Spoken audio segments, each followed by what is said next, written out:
জিলা আয়ুক্তৰে মুখ্যমন্ত্ৰী ডক্টৰ হিমন্ত বিশ্ব শৰ্মাৰ গুৰুত্বপূৰ্ণ বৈঠক লোকসেৱা ভৱনত অনুষ্ঠিত হৈছে বৈঠক পুনে পুনে লৈ গৈছো বৈঠকৰ মাজলৈ পিছত আপোনালোকে নকব যে অমুক ৰৈ গল 12 আগষ্টত আমি মানুহক ৰিহেবিলিটেশ্যন গ্ৰান্ট আৰু আগৰ 2 বছৰৰ ৰিহেবিলিটেশ্যন গ্ৰান্ট কিছু কম্পোনেন্ট বাকি আছিলে আমি গোটেইবিলাক মিলি এটা ডিবিটি কৰিম কিন্তু যোৱাকালি প্ৰধানমন্ত্ৰী ডাঙৰীয়ায়ো এটা কথা কৈছে যে ডিবিটি তো সাডেন আৰু আনএক্সপেক্টেড হ'ব নালাগে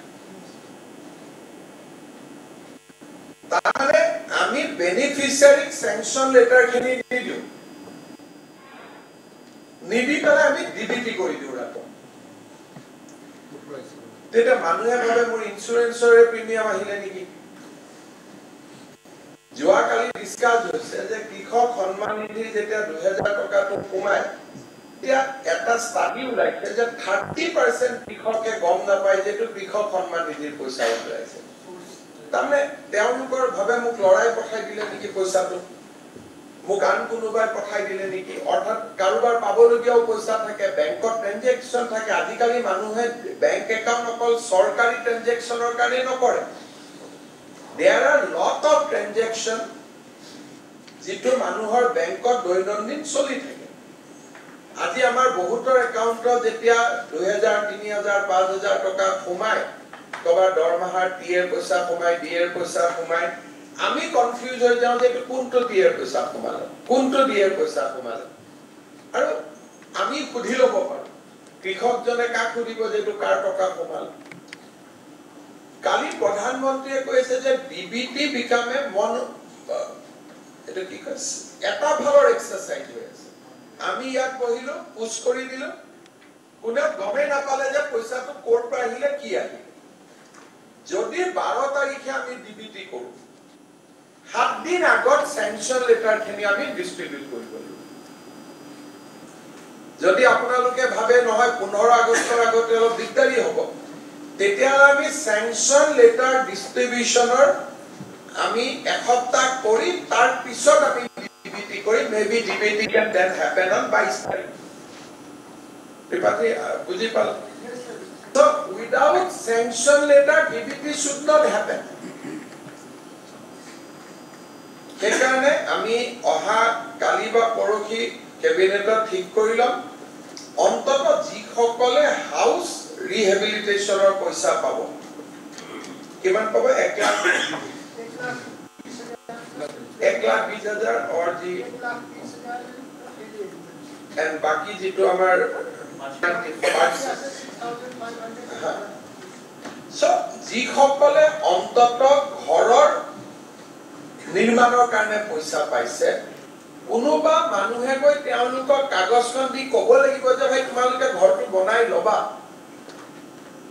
মানুহজনক আইএৱাই ঘৰ বা পিএমৱাই ঘৰ দিয়াৰ আগতে যথেষ্ট ইন্টাৰেকচন হয় ইয়াত ইন্টাৰেকচন নহয় মানুহজনে পিছত কয় মইতো পোৱাই নাই পইচা ৰিভাৰ সাইডত টোটাল ডেমেজ ঘৰ পাব তেওঁলোকে সাংঘৰ কমপ্লিট আমি কৰিব পাৰো যে ৰিভাৰ সাইডত যি এটা যোগেন মহন্দাই সাইডত যদি আমি এটা ইনস্ট্ৰাকচন দিব পাৰো যে এইবাৰ এফেক্ট হৈছে মথাউৰিৰ ভিতৰত থকা মানুহখিনি বাহিৰত থকা মানুহখিনি নহয় কিন্তু ভিতৰত থকা মানুহখিনিয়ে যিহেতু তেওঁলোকে পানী লগতে থাকিব 1,20,000 টকা পাইছে যদি সাংঘৰ এটা বনাব পাৰিলে দ্যাট ইজ মোৰ আমাৰ পিএমৱাই কি বনাব লাগিব কি না লাগিব ডাইৰেক্ট আমাৰ ডিক্টেশন আছে ইয়াতটো ফ্লেক্সিবল গতিকে ডিসি সকলে সেই কামটো কৰিব পাৰে মই নাম্বাৰ অফ বেনিফিচিয়াৰি চাইল সোৱাৰ পিছত আমি প্ৰথম স্যাংশন লেটাৰ ডিস্ট্ৰিবিউট কৰিম আৰু তেওঁলোকক কৈ আহিম যে এখন স্যাংশন লেটাৰ অহা মাহৰ 20 তাৰিখে বা 26 তাৰিখে ৰাতিপুৱা 9 বজাত আপোনালোকৰ বেংকত টকাটো সোমাব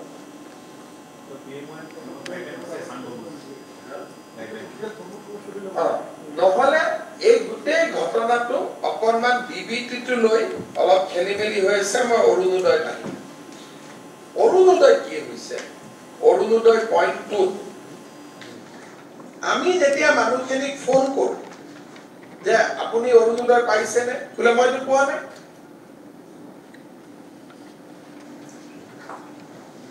এজন মানুহে অৰুণোদয় ফোন নম্বৰটো বেলেগ এজনৰ ফোন নম্বৰ দি দিছে আৰু যেহেতু কলমখিনি পুৰা হৈ গলে স্ক্যানিং হৈ যায় কিছুমানে ফোন নম্বৰৰ জেগাত 10টা ডিজিট সোমাই দিছে যেতিয়া মানুহখিনি কথা পাতো মানুহখিনিয়ে উত্তৰ দিব নোৱাৰে 2 নম্বৰ আৰু এটা সমস্যা হৈছে কি যেহেতু বেলেগে ফিল আপ কৰি দিয়ে মানুহ গৰাকীৰ পৰা যেটো পইচা ওলোৱা যেটো পিন কি কয় এটিএম কাৰ্ডৰ নম্বৰটো ৰাখি দিয়ে কোড নাম্বাৰ একোজন মানুহে 6 গৰাকী 7 গৰাকী মানুহৰ অৰুণোদয় টকা যায় 10 তাৰিখে যায় আজিকালি গমেই পায় আমি এডভাৰটাইজ দি দিওঁ পইচাটো যায় এটিএম নম্বৰত উলিয়াই থাকে একচুৱেল বেনিফিচিয়াৰীয়ে গম নাপায় যে মোৰ নামত পইচা আহি আছে 5 to 7% কেছ ইলেকশ্যনৰ সময়ত এটো এটা পলিটিক্যাল সিস্টেমৰ ফিডব্যাক ইলেকশ্যনৰ সময়ত যেতিয়া আমি কল চেণ্টাৰত ফোন কৰিলো তেতিয়া আমি দেখিলো জুনে ফিল আপ কৰে বহুত পলিটিক্যাল এক্টিভিটিজৰ নম্বৰ আছে যে এই নম্বৰটো 100 খন ফৰ্মত আছে সেম মোবাইল নম্বৰ মোৰ নম্বৰটো সাপোজ নম্বৰ লাগে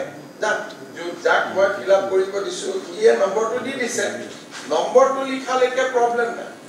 লগত দুখীয়া মানুহ গৰাকীৰ পৰা যদি পিনটো লৈ লৈছে তেলেতো মানুহ গৰাকীয়ে টকা নাপায় সো আমি অৰুণোদয় 3 আমাৰ গাইডলাইনখন যায় কালি জয়ন্তে প্ৰেজেন্ট কৰিব অৰুণোদয় 3 ৰ সময়তো আমি উইদাউট মানুহক সচেতন নকৰাকৈ ডিবিটিটো অকল সিঙ্গল মাইন্ডেড কৰিলে যে গভৰ্ণমেন্টৰ ব্যুৰোক্ৰেসিৰ মাজতো এটা আছে যে ডিবিটি কৰিলে পইচাটো পাই যায় গতিকে আমি ডিবিটি কৰিব লাগে so DBT comes with the risk internet beneficiary জনে নাপাব পাৰে যদি বেংক একাউণ্টৰ লৈ থৈ দিছে আৰু এটা আছে কি অৰুণোদয় বেনিফিচিয়াৰী জন ঢুকালেও যদি ঘৰত যদি পিন নাম্বাৰটো আছে ঢুকুৱাৰ পিছতো লৈ থাকিব পাৰে যেনেকৈ পেনশনৰ জীৱন প্ৰমাণ বছৰত এবাৰ হয় ইন্টাৰমিডিয়েট পিৰিয়ডত যদি কোনবা ঢুকাইছে আৰু লৰাজনৰ হাতত যদি দেউতাকৰ এটিএম কাৰ্ডৰ নম্বৰটো আছে then still they can withdraw the money till next